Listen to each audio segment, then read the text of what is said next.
ناظرین، نوبل انعام کا بانی الفریڈ نوبل تھا۔ الفریڈ سویڈن میں پیدا ہوا، لیکن اس نے اپنی زندگی کا بیشتر حصہ روس میں گزارا۔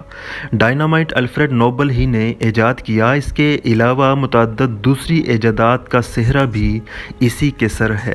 اپنی زمینوں اور ڈائنامائٹ سے کمائی گئی دولت کے باعث 1896 عیسوی میں اپنے انتقال کے وقت نوبل کے اکاؤنٹ میں $90 لاکھ کی رقم تھی۔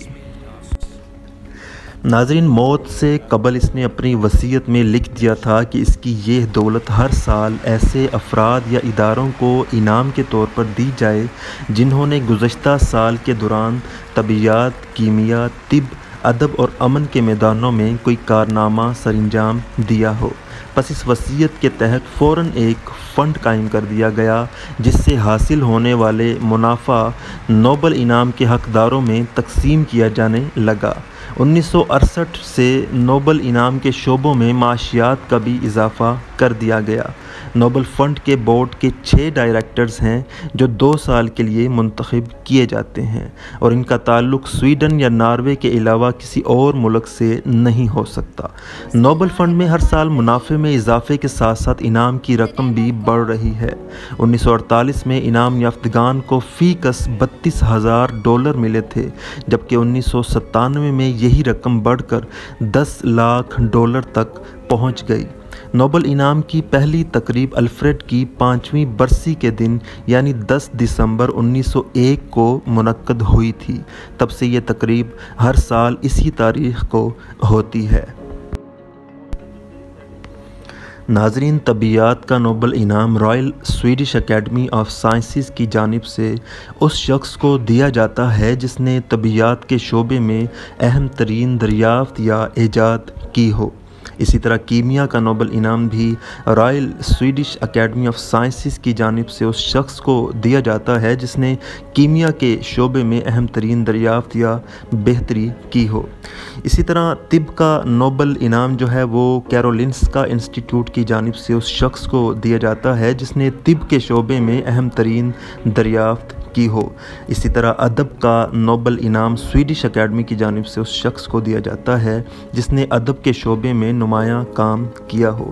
امن کا نوبل انعام نارویجین نوبل کمیٹی کی جانب سے اس شخص کو دیا جاتا ہے جس نے اقوام کے درمیان دوستی، افواج کے خاتمے یا کمی اور امن عمل تشکیل دینے یا اس میں اضافہ کرنے کے حوالے سے نمایاں خدمات سر انجام دی ہوں۔ اسی طرح اقتصادیات کا نوبل انعام اسے باضابطہ طور پر الفریڈ نوبل یادگاری دا سویریجیس ریکسبینک پرائز کہا جاتا ہے کیونکہ اس کی سفارش نوبل نے نہیں کی تھی۔ یہ انعام Royal Swedish academy of sciences دیتی ہے۔ ناظرین، نوبل پرائز کی ہسٹری میں کچھ ایسے مواقع بھی آئے جب نوبل پرائز جو ہے وہ غلط لوگوں کو دیا گیا اور بعد میں غلطی کا احساس بھی ہوا۔ 1926 کا طب کا نوبل انعام جو ہے وہ جوہانس فیبگر کو دیا گیا تھا جس نے یہ دعویٰ کیا تھا کہ کینسر ایک طفیلی کیڑے کی وجہ سے ہوتا ہے۔ بعد میں یہ دعویٰ غلط ثابت ہوا۔ اسی طرح 1927 کا طب کا نوبل انعام آسٹریا کے ایک ڈاکٹر جولیس ویگنر کو ملا تھا۔ اس نے آتشک کے مریضوں میں ملیریا کے مریض کا خون داخل کیا تھا تاکہ انہیں بھی ملیریا ہو جائے، جسے بعد میں کوئنین سے ٹھیک کیا جا سکتا ہے۔ اس ڈاکٹر کا خیال تھا کہ بخار اور کپکپی سے سویلیس کے مریض بہتر ہو جاتے ہیں۔ 1947 میں انگریز کیمسٹ سر رابرٹ رابنسن کو آرگینک کیمسٹری کا نوبل انعام ملا تھا۔ پاکستانی سائنسدان پروفیسر عطاء الرحمان نے اسے غلط ثابت کر دیا تھا۔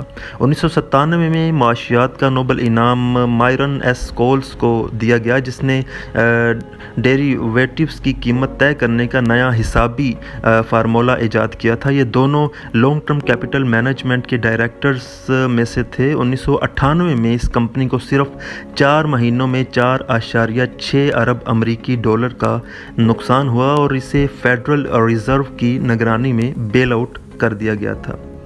ناظرین، اگر ہم آئنسٹائن کی بات کریں تو آئنسٹائن کو نظریہ اضافیت پر نوبل انعام نہیں ملا تھا بلکہ ضیاء برقی اثر پر ملا تھا، لیکن نوبل کی پوری رقم اس کی طلاق شدہ بیوی میلوا میرک کو ملی کیونکہ یہ طلاق کے معاہدے کی شرط تھی۔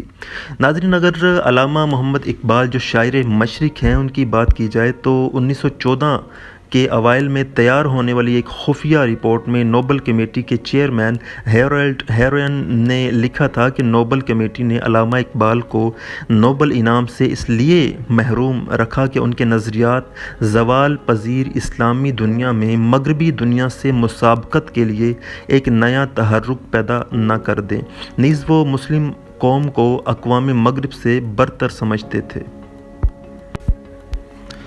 ناظرین، اب تک پاکستان کی جانب سے محض 2 شخصیات نوبل انعام جیت پائی ہیں، جن کے نام ہیں 1979 کو ڈاکٹر عبدالسلام نے طبیعیات کے شعبے میں ماہرانہ رائے اور ایکسپرٹ اوپینین کی وجہ سے جو ہے وہ انعام جیتا تھا۔